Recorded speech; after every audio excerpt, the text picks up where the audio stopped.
Mesdames, Messieurs, bonsoir. Ravi de vous retrouver sur la WF1 TV. Tout de suite, le flash d'information. Affaire Sweet Beauté, Ousmane Sonko face à son accusatrice aujourd'hui. Le leader de Pastef, Ousmane Sonko, et l'ex-masseuse de Sweet Beauté, Adji Sarr, qui l'accuse de viol, seront confrontés aujourd'hui dans le bureau du doyen des juges. L'accusatrice du leader de Pastef se dit être prête à affronter Ousmane Sonko, tandis que du côté de la défense du maire de Ziguinchor, ses avocats se disent être prêts pour faire face aux assauts de Maître El Hadji Diouf, avocat de la présumée victime. Pour rappel, cette affaire dite Sweet Beauté avait occasionné en mars 2021 14 morts dans des émeutes suite à l'arrestation de Ousmane Sonko. Le journaliste d'investigation Pape Alé Niang, auditionné dans le fond du dossier ce vendredi.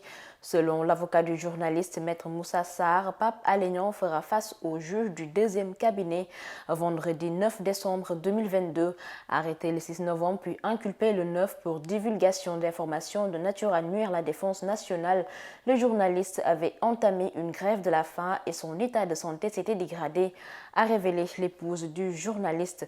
Pour l'heure, les avocats du journaliste prévoient de déposer une demande de liberté provisoire juste après son audition devant le juge du deuxième cabinet.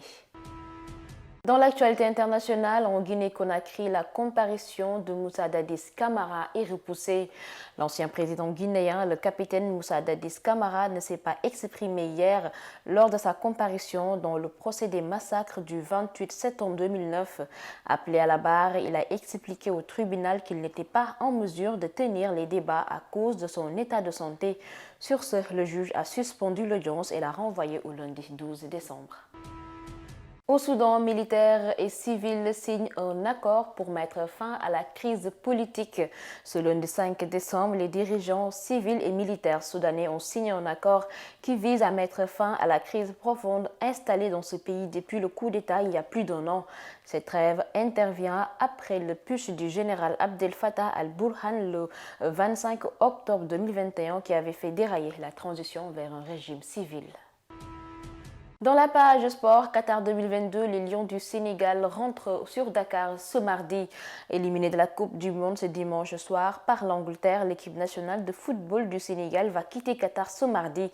S'étant qualifié en huitième de finale en battant l'Équateur, les Lions du Sénégal finiront par tomber. Cependant, dit-on, le coach Aliou Cissé aurait atteint son objectif puisqu'ayant brisé son plafond de glace après avoir été éliminé au premier tour à la Coupe du Monde de 2018. Toujours en football, Qatar 2022, le Brésil évince la Corée du Sud et rejoint la Croatie en quart de finale.